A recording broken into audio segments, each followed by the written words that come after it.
അസ്സലാമു അലൈക്കും. എല്ലാവർക്കും ഈദ് മുബാറക്. പെരുന്നാളായി എന്ന് മാസം കണ്ടയുടനെ ഞങ്ങൾ ഫിത്തർ സക്കാത്തിൻ്റെ അരി വിതരണം ചെയ്തു. പിന്നത്തെ കലാപരിപാടി മൈലാഞ്ചി ഇടൽ. അത് ഞാൻ കൈ രണ്ടും നിറയെ ഇട്ടു. ചെറിയ രീതിയിൽ ഷാമുവും മൈലാഞ്ചി ഇട്ടു. അങ്ങനെ തറവാട്ടിൽ പോയപ്പോൾ ഇമ്മമ്മ പുളിഞ്ചി ഉണ്ടാക്കി തന്നു. ഇമ്മമ്മ എല്ലാ പെരുന്നാൾക്കും ഉണ്ടാക്കും. പിന്നെ പടക്കം പൊട്ടിക്കൽ, പൂത്തിരി കത്തിക്കൽ, അങ്ങനെ പെരുന്നാൾ രാവിലെ അങ്ങ് പൊളിച്ചു. പിന്നെ കിടന്നുറങ്ങി.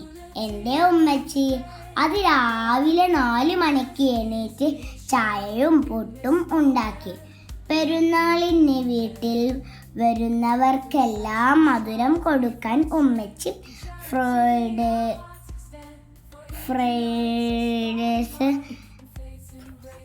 ഫ്രൂട്ട്സ് കസ്റ്റാർഡ് ഉണ്ടാക്കി. നല്ല രുചിയുള്ള പായസം ഉണ്ടാക്കി. പിന്നെ ഞാൻ എണീറ്റ് വന്നപ്പോഴേക്കും ബിരിയാണി റെഡി ആയിട്ടുണ്ട്.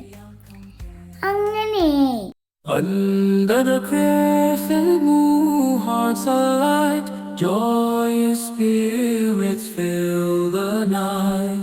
Families gather, laughter rings.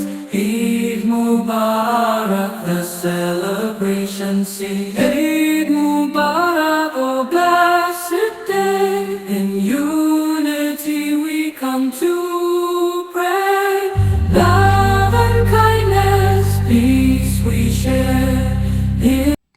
അങ്ങനെ ഞാൻ കുളിച്ചു പെരുന്നാൾ ഡ്രസ്സ് ഇട്ടു. എൻ്റെ ഡ്രസ്സ് ഇഷ്ടപ്പെട്ടെങ്കിൽ കമൻറ്റ് ചെയ്യണേ. ഇതാണ് ഷാമുവിൻ്റെ പെരുന്നാൾ ഡ്രസ്സ്. പിന്നെ ഭക്ഷണം കഴിച്ചു. ഫാമിലിയിലെ എല്ലാവരും വന്നിരുന്നു. അങ്ങനെ പെരുന്നാൾ അടിച്ചു പൊളിച്ചു തിമിർത്തു. വൈകുന്നേരം ഉമ്മാൻ്റെ വീട്ടിലേക്ക് പോയി. Under the crescent moon, hearts alight, joyous spirits fill the night. ഈ പടക്കങ്ങളൊക്കെ ഞങ്ങൾക്ക് രാത്രി പൊട്ടിക്കാനുള്ളതാ. ഇത്രയേ ഉള്ളൂ ഞങ്ങളുടെ പെരുന്നാൾ വിശേഷങ്ങൾ.